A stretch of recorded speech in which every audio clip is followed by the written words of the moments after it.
Alors bonjour Ludo. Salut Hélène. On est super ravis de te recevoir dans le petit studio Edeni. Ah, il est pas mal. Il est pas mal. Et on va parler un petit peu zéro waste, Okay. mais pas que, aussi voir un petit peu tous les moyens qu'on a de s'engager et d'apprendre surtout au quotidien pour nous, pour améliorer notre vie et notre connaissance, parce que le savoir c'est le pouvoir. Ah oui, il paraît. Moi j'en suis persuadée. Donc voilà, on va prendre un petit maté ensemble. Avec plaisir. Mais écoute, on va commencer tout de suite par te présenter. Moi, je suis Ludo, je suis un des co-animateurs de la chaîne YouTube Osons Causer. C'est un truc qu'on a créé avec deux potes et on décrypte l'actualité politique en essayant d'avoir un ton accessible, d'être très clair et de parler comme quelqu'un de normal, pas comme un éditorialiste à écharpe rouge. Et est-ce que tu connais un petit peu Edeni ? Tu m'en as parlé un petit peu, mais non, je connais pas. Ce qui compte, c'est de pas consommer et de pas produire de déchets, quoi. C'est plus de se réinterroger sur pourquoi on fait les choses en fait. Et ça, c'est une bonne idée, hein, de prendre du recul et de questionner des pratiques, parce qu'on fait plein de choses de manière automatique et complètement routinière, et je pense Exactement. que oui, il y a grave moyen d'interroger les trois quarts de ce qu'on fait. Le problème, c'est quand c'est néfaste et que ça peut potentiellement mettre en danger soit notre santé, soit l'écologie, soit l'éthique tout simplement, et avoir des répercussions graves. Coluche disait il suffirait qu'on les achète plus et qu'on les consomme plus pour que ça se vende plus. Mais souvent, c'est plus efficace de réglementer. Et parce que par exemple là, tu as bien vu, il y a une montée du refus des sacs plastiques, il y a des sacs de cabas, des tote bags, plein de dispositifs pour faire tes courses sans avoir de sachets plastiques. Ce truc-là va arrêter de se développer. J'imagine qu'il y a une consommation croissante. Dans les usages, c'est de plus en plus croissant de ne pas utiliser les sacs plastiques, mais c'est quand même la loi qui a contraint les grandes surfaces à arrêter de les donner en open bar. Ils les donnent toujours, mais moins en open bar, qui, j'imagine, a changé le plus les usages. Et du coup, c'est vrai, ce que dit Coluche, c'est pas mal. Si plus personne n'achète, ils vont arrêter de le produire. Mais si tu régules qu'est-ce qu'ils ont le droit de produire, les industriels, et qu'est-ce qu'ils n'ont pas le droit de produire, eh ben tu produis aussi énormément moins de déchets. Et alors, ça, c'est la loi qui permet de diminuer massivement la quantité de déchets produits par habitant. Oui, mais la loi, elle intervient quand il y a déjà une volonté citoyenne, quand Très il y a juste. des lobbies, quand il y a des choses qui ont été prouvées. Donc c'est d'abord... c'est ce qu'on dit, tu vois, c'est que la loi arrive toujours après, en fait, un mouvement qui s'est enclenché, et eux, ils sont juste là pour mettre vraiment de manière très formelle un mouvement qui s'est déjà enclenché. Donc, si chaque personne, tu vois, arrivait à changer... Ah merci, ouais, ça c'est ouf. Si chaque personne arrivait à changer son paradigme, on aurait un poids super important pour justement montrer, bah écoutez, de toute façon, il y a une vraie... C'est plus qu'une tendance de fond. Il y a une vraie volonté des personnes d'arrêter de consommer de cette manière-là, totalement irréfléchie, parce que ça nous rend pas heureux, parce que c'est dangereux pour notre santé, que ça coûte cher à l'État en plus, que c'est pas écologique. Et on n'aime pas sortir les poubelles. Donc, si tu arrêtes de produire des déchets, ça fait moins de poubelles à descendre. Ça, moi, c'est mon argument, c'est un argument premier, c'est j'ai plus de poubelles, j'ai pas à descendre. Ça règle le problème. Mais je comprends de faire partir, d'amplifier la vague qui vient d'en bas. C'est sûr que si personne n'est concerné par le sujet des multiples gaspillages qu'on a partout dans nos vies, c'est pas demain la veille que la loi, qui est évidemment produite en main dans la main avec des lobbies agro-industriels et d'autres lobbies de production d'emballages plastiques, les bouteilles d'eau. Mais du coup, j'imagine que tous ces lobbies qui font la loi, s'il n'y a pas de contre-pouvoir et de montée de prise de conscience chez les citoyens, ils feront jamais rien. Donc t'as tout à fait raison. Enfin, vous avez, tous les gens qui participent de cette énorme mouvance, tout à fait raison d'essayer de faire bouger les consciences et d'amplifier le mouvement. Il faut que ça vienne des deux, en fait. C'est-à-dire que forcément, il y a une partie lobby institutionnel et essayer d'agir sur la réglementation. Et de l'autre côté, il y a aussi tout simplement, nous commençons par améliorer notre vie tout simplement, parce que déjà on sera plus heureux, on sera plus allégé, plus minimaliste. Et puis parce que au bout d'un moment, voilà, les industriels n'ont pas d'autre choix que de s'adapter. Et c'est même pas, si tu veux, par frustration de dire ouais, il faut qu'on récupère absolument ce marché.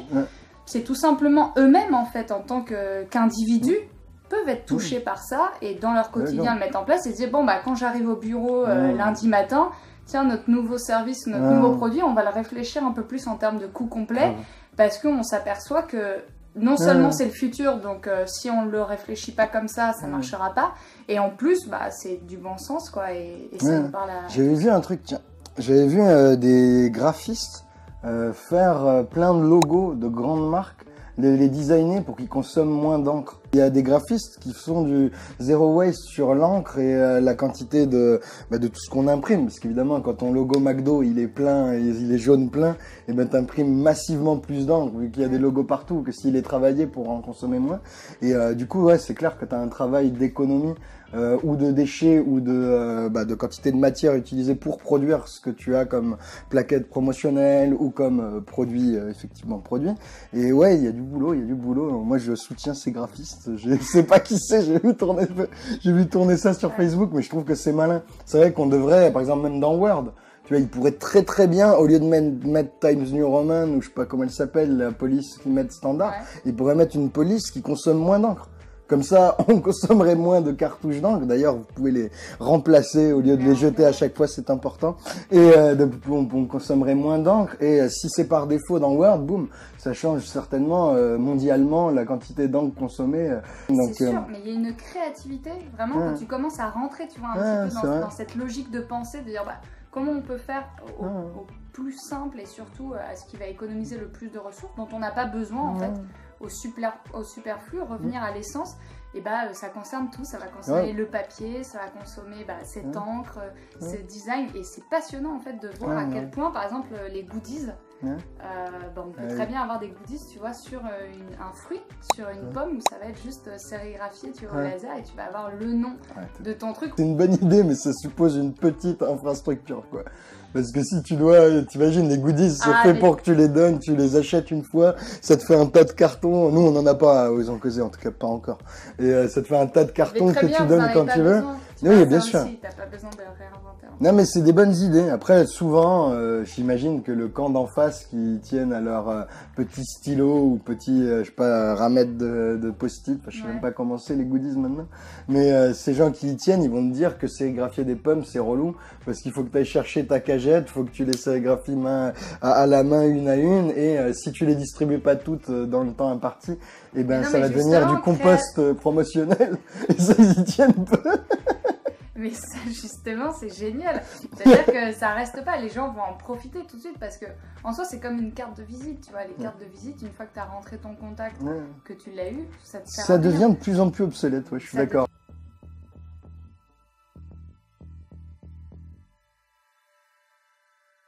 Alors, j'en ai plein dans ma vie quotidienne, mais j'aimerais ne pas trop en parler, je vais quand même vous en dire un. Je consomme assez régulièrement du McDo, et ça, en termes de déchets, c'est n'importe quoi. Ils emballent tout, il y a 1000 millions de déchets, donc ça, c'est mes trucs perso, mais j'ai pas envie de parler de ça. J'ai plutôt envie de parler d'un truc qui m'énerve dans, justement, des grandes orientations de politique publique sur les déchets. Il y a de plus en plus de communes, de communautés de communes ou de régions en Europe et en France qui veulent faire payer la taxe d'ordures ménagères au poids pour responsabiliser les citoyens à leur consommation de déchets. Et du coup, tu paierais davantage de taxes d'ordures ménagères si ta poubelle pèse 80 kilos par rapport à si elle en pèse 30. Et moi, je suis assez contre cette manière de responsabiliser au zéro déchet parce que je trouve que les collectivités pourraient faire pression sur les supermarchés, les industriels, et qu'il vaut beaucoup mieux chercher à taper ceux qui produisent tous ces emballages plutôt que les consommateurs. Parce que si tu veux, admettons, t'achètes une pizza surgelée. Admettons, c'est pas moi qui mets du carton sur ma pizza surgelée, tu vois.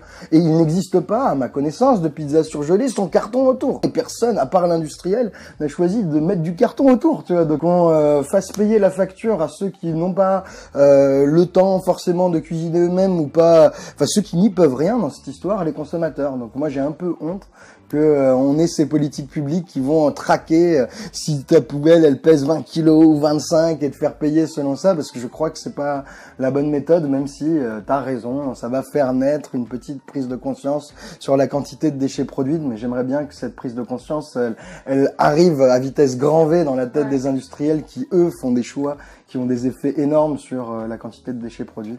Mais tu vois, l'éco-emballage, là, les petites pastilles qu'on voit, ça veut pas dire que le déchet est recyclable. Ça veut dire que les industriels payent un surcroît pour la collecte et la gestion des déchets et le tri des déchets. Tu pourrais très facilement augmenter la part à payer pour l'éco-emballage et arrêter de faire payer des pauvres gens parce qu'ils ont acheté des pizzas surgelées. Donc là, on va rentrer dans de l'économie de l'environnement, mais c'est un vrai débat. Est-ce qu'il faut faire payer le consommateur ou le producteur? C'est un gros choix d'économie de l'environnement si on parle d'intégrer les coûts complets dans le prix. Ça, c'est un énorme choix. Moi, je suis là. plutôt pour le producteur. Tiens, ben pareil. Mais la plupart des grands choix de politique qu'on voit en ce moment vont plutôt vers le consommateur. Parce que c'est indolore, parce que c'est immédiatement mis en place, tout le monde va être taxé un petit peu et donc tu collectes davantage que si tu te prends beaucoup à un acteur qui serait une multinationale qui peut se défendre. Donc du coup, les décisions politiques vont beaucoup plus vers taxer les consommateurs. Tu le vois avec même là la taxe diesel et essence. C'est très bien d'aligner la taxation du diesel sur celle de l'essence. C'est très très bien. Et j'ajoute parce que c'est un débat important, le diesel, dès qu'on raffine du pétrole, il y a du diesel. Donc un monde sans diesel n'est pas possible. C'est un monde sans pétrole ou un monde avec diesel. Parce que dès que tu raffines 100 litres de pétrole, tu peux pas faire 100 litres d'essence. Il y a forcément du diesel, du fuel et des sables bitumeux. Et du coup, on est obligé d'avoir du diesel et de le vendre à quelqu'un. Et du coup, il faut réfléchir à quelle est l'utilisation pertinente de ce reliquat de pétrole. Et du coup, c'est vachement bien d'aligner la taxation. Mais en fait, sur qui ça va peser? Sur les ménages modestes à qui on a dit acheter du diesel, c'est moins cher. Du coup, c'est pas l'orientation que prend notre gouvernement et la politique mondiale de chercher à intégrer les coûts cachés ou les coûts complets, comme tu dis, en faisant payer le producteur. Ça s'adresse beaucoup plus aux consommateurs. Et ça, moi, je le déplore. Je pense que dans le zéro déchet, on peut faire mieux. Concernant justement ce petit logo, on a fait une vidéo sur le sujet pour vraiment mais ça c'est bien informer, ça. Mais oui, informer les gens, parce qu'effectivement à chaque fois on me dit ah mais regarde c'est recyclable, c'est génial. Mais non, pas du tout. Ça veut pas dire ça. Et en plus même quand le produit est recyclable, ça veut pas dire qu'il sera forcément recyclé. Et même le recyclage n'est pas une fin en soi. Mais bon, ça c'est un autre sujet. Mais en revanche sur cette taxe producteur, alors moi je suis plutôt en faveur d'avoir une taxe suivant le poids pour essayer de se responsabiliser un peu et de récompenser quelque part les personnes qui font des efforts.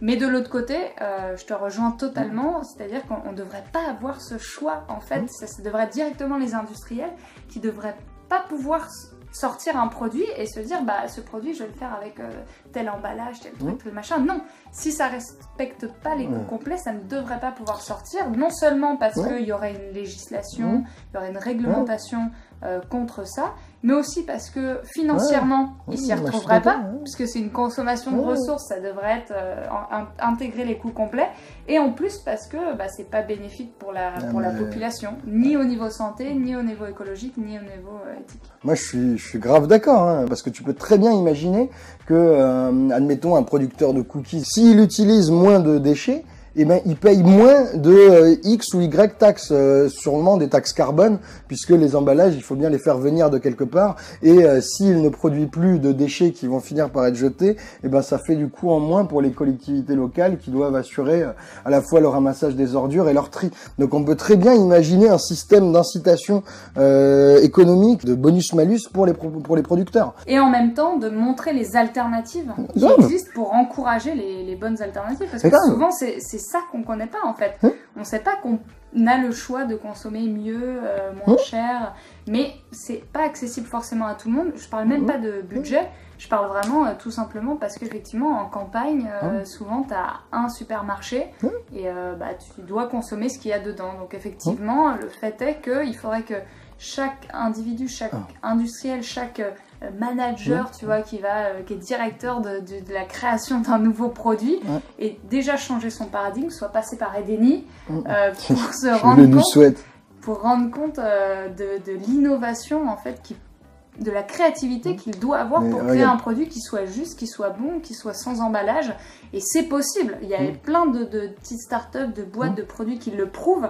Mais c'est juste que voilà, cette conscientisation, elle n'est pas encore arrivée à tout le monde. Tu dis, on n'a pas encore diffusé assez les bonnes habitudes. Ouais. Et tu peux très bien faire un système d'incitation fiscale pareil qui oblige les industriels à payer au bout d'une certaine quantité de budget marketing une pub pour le zéro waste. Et du coup, ça oblige, donc tu fais des taxes sur les pubs et tu dis vous faites XY pub pour vos produits avec caca, Donc vous produisez du produit caca, vous avez tant de budget pub. Tous ceux qui produisent des produits avec beaucoup de déchets, et il y a une portion de leur budget pub qui part pour que des alternatives pour consommer moins de déchets, en produire moins, consommer mieux, soient aussi diffusées avec les canaux commerciaux, donc c'est-à-dire à la pub sur TF1, sur les réseaux sociaux ou dans la rue, tu vois. On peut très très bien imaginer des choses comme ça. Et ça me paraît être largement plus malin que taxer le pauvre gars qui a pris sa pauvre pizza surgelée ou ses pauvres cookies et qui n'a pas choisi des emballages. En vrai, c'est d'abord le producteur qui a intérêt à ce qu'il y ait des cartons pour en faire des belles palettes. Tu vois, jamais le consommateur ne fait des palettes de pizza surgelée, tu vois. Du coup, enfin, nous-mêmes, on sait qu'on vit, enfin, toi, tu le sais, toutes les personnes qui te parlent aussi de zéro déchet, on vit beaucoup mieux. Sans déchets, ne serait-ce que parce qu'on descend pas la poubelle. J'ai dit, on est dans le positif, c'est-à-dire voir la lorgnette du point de vue positif de l'alternative en fait qu'on va pouvoir mettre en place, qui va rien nous retirer, mais au contraire qui va nous apporter. Et c'est ça en fait qu'il faut qu'on arrive à faire passer, c'est d'arrêter de culpabiliser, comme tu disais. Ça c'est grave mieux. Ouais. Toutes les personnes, et au contraire de leur montrer ce qu'ils peuvent gagner et de les emmener, voilà, dans allez, on va au club et on apprend tout ce qu'on peut. C'est sûr que tu as une dimension d'éveil à changer tes modes de consommation et montrer la partie jolie du zéro déchet et des changements de mode de consommation, c'est très chouette. Après, il faut savoir que, et ça je pense que tu en fais l'expérience bien plus que moi, que pour toute personne éveillée, elle va se confronter dans le monde à plein de regards moqueurs, elle va devoir en parler à plein de moments dans sa vie parce que autour d'elle tout le monde ne va pas comprendre que elle refuse les serviettes en papier, elle refuse les sacs, les emballages superflus, elles viennent avec du vrac. Enfin, tous ces changements extrêmement quotidiens vont aussi susciter des petites embrouilles ou petites discussions avec les proches, les gosses. Et c'est là où le groupe, la force du collectif est super important, parce qu'on est un animal social et on a besoin aussi de cette reconnaissance des pairs. Et voilà, et de se motiver là-dedans, de se dire mais attends, mais on n'a pas à se limiter à être ambitieux que au point de vue carriériste personnel, mais on peut être ambitieux aussi sur notre santé, sur la nature, sur l'écologie, et ça c'est super positif quoi, de se dire on s'entraîne positivement tous ensemble, chacun a apporté, et c'est aussi la force du collectif et de se rassembler sur une plateforme. Mais courage. Il y a encore du boulot avec moi. On va y travailler, mais le but c'est pas de chercher la perfection. Voilà, comme on en discutait, la plateforme qu'on va utiliser, les GAFA, les choses, voilà, on va avoir forcément au bout d'un moment des externalités qu'on va pas contrôler. Mais au moins, si déjà sur tout ce qu'on peut contrôler, où on a une alternative efficace qui est toute simple, qui est même pas compliquée à mettre en place, si au moins à chaque fois on avait non seulement cette connaissance, et en plus la bonne information, d'être sûr que ce soit pas un mythe, qu'on a bien vérifié tout ça, et qu'on a un effet d'entraînement de groupe qui nous motive et qui nous dit allez, on y va, et ça c'est formidable, on peut changer le monde avec. Tu veux changer le monde par un noyau dur et par une vague qu'on amplifie par le bas et tout, c'est tout à fait louable. De toute façon, les industriels et ceux qui font les lois ne bougeront pas sans public très mobilisé pour changer les habitudes de production de déchets. Donc longue vie à vous, courage. J'ai un succès Zero Waste et j'ai une mauvaise nouvelle à t'annoncer. Tu es encore largement perfectible dans tes habitudes de consommation. Parce que quand je suis rentré ici, j'ai noté du papier cul. C'est un déchet superflu qu'il vous faut tous bannir. Il vous faut bannir ce PQ en papier recyclé. Non pas parce que vous l'aimez pas ou parce que c'est dommage des fois de manquer de PQ et ça vous embarrasse aux toilettes. Non. Il faut le bannir à cause du plaisir. Mais franchement incomparable, c'est un plaisir incomparable de se laver à l'eau. Vous remplissez un petit, moi c'est une petite bouteille d'eau, un petit Eco Cup, tu la remplis d'eau chaude ou froide selon vos goûts, et vous vous nettoyez avec cette eau fraîche, et ça je te jure que c'est un plaisir, donc s'il vous plaît, faites le geste Zero Waste de passer à l'eau, c'est infiniment mieux que ce PQ qui ne sert à rien et qui ne vous cause que des problèmes. Quand on a une crotte de pigeon qui va nous tomber dessus, on n'imagine pas juste passer une serviette et c'est tout. On a envie vraiment de nettoyer avec de l'eau. C'est pareil pour notre hygiène intime. C'est ce que on faisait d'ailleurs avant avec le bidet. Et le ce bidet. que les gens font aussi plutôt en Orient et même au Japon. On a les fameuses toilettes Toto qui nettoient tout. L'eau n'a rien à voir en coût complet en termes de contamination que le papier. Ouais, grave. C'est pour ça que ok. l'eau, même si on utilise du coup de la ressource, il y en a beaucoup qui nous disent à chaque fois, oui, mais du coup, vous utilisez plus d'eau. Sauf que l'eau vaudra toujours mieux que le papier, parce que déjà, elle peut être locale, comme tu disais, avec l'eau de pluie.